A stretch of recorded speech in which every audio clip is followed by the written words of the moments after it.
It's March 19th. Right now it's about 9:20 p.m.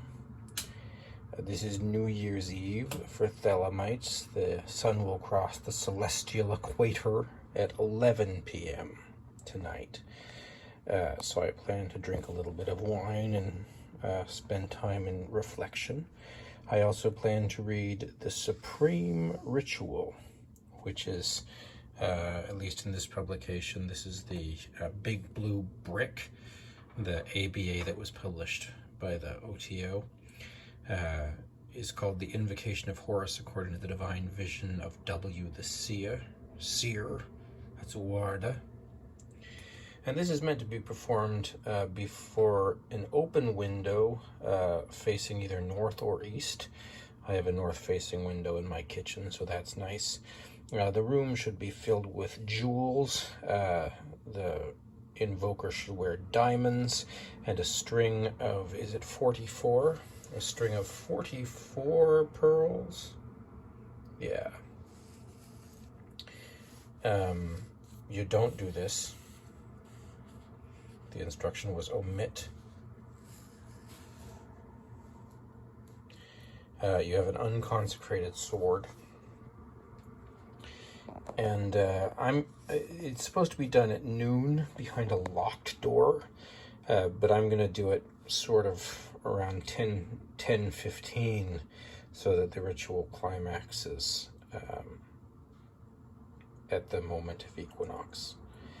But since this channel is called Crowley Readings, let's just read the first little bit of it, which is called the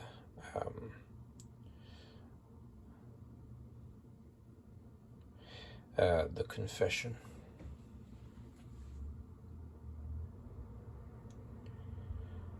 Unprepared and uninvoking thee, I, Frater R.R. at A.C., am here in thy presence, for thou art everywhere, O Lord Horus, to confess humbly before thee my neglect and scorn of thee. How shall I humble myself enough before thee? Thou art the mighty and unconquered Lord of the universe. I am a spark of thine unutterable radiance. How should I approach thee? But thou art everywhere. But thou hast graciously deigned to call me unto thee, to this exorcism of art, that I may be thy servant, thine adept, O bright one, O sun, O glory, thou hast called me. Should I not hasten to thy presence?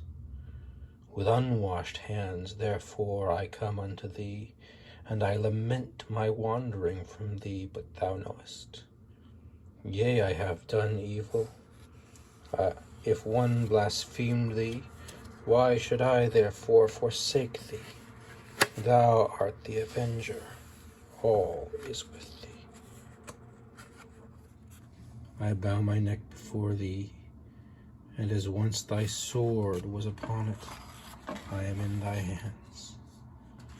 Strike if thou wilt, but accept me as I am. My trust is in thee. Shall I be confounded?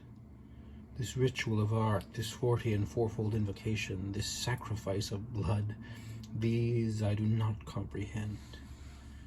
It is enough if I obey thy decree. Did thy fate go forth for my eternal misery? Were it not my joy to execute thy sentence on myself? For why, for all that is in thee and of thee, it is enough if I burn up in thine intolerable glory of thy presence. Enough I turn toward thy promise. Doubtful are the words, dark are the ways, but in thy words and thy ways is light.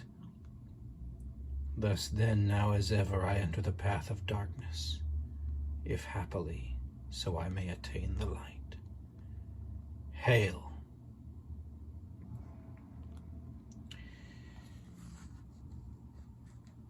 And there's about 3 pages of this sort of thing.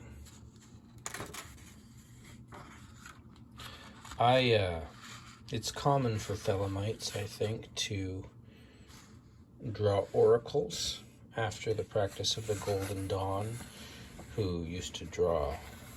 They would do at least a bibliomancy each equinox. I think they would probably draw tarot cards as well. I've seen it done where an I Ching hexagram is drawn. I already have my oracle for the semester, Debauch. Here's hoping. I'm going to add that to the radionics setup, actually. I wish I still had the small, sort of quarter-size Toth cards. They would look really great on the radionics machine, but here we are. So in lieu of asking for an oracle, I'm going to ask for a boon. And if you're asking for boons from Ra-Hoor-Khuit, remember, he says, "Know first that I am a god of war and vengeance. I shall deal hardly with them." So the boon you request might be in that vein. I had a lot of success. I named a couple of names last year, and those two people are both dramatically out of my life now. And they went out in a sort of fiery way that I felt was a satisfying kind of revenge, a silent revenge. Oh, you know, one imagines they might even be better off now than they were before. Who knows? The point is, they're away from me. I don't have anyone in my life this year that I particularly would like to destroy, so I'm going to have to use a little bit of imagination. You could ask Ra-Hoor-Khuit to help you with things, but I haven't found that to be that productive, you know. You have to, I think it's more likely that he cuts away than that he will do something constructive. So, you know, if you can think of something to remove, think of whatever you want, whatever boon you would appreciate, but express it such that you're removing something, and then just let the vacuum be filled with your heart's desire. I mean, that's a little bit delicate because he won't control the way that it's filled. He'll focus on removing the excess material. I think, you know, my experiments in this vein have been limited because thankfully I don't often have people in my life that need to be removed. I tend to get on fairly well with people, actually.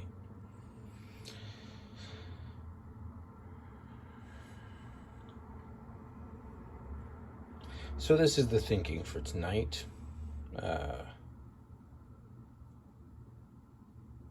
You might enjoy it more than drawing oracles. But really think of it as an act of worship, you know. People tend to be skeptical about deities, and I guess that's fine, but treat the ritual with as much heart as you can.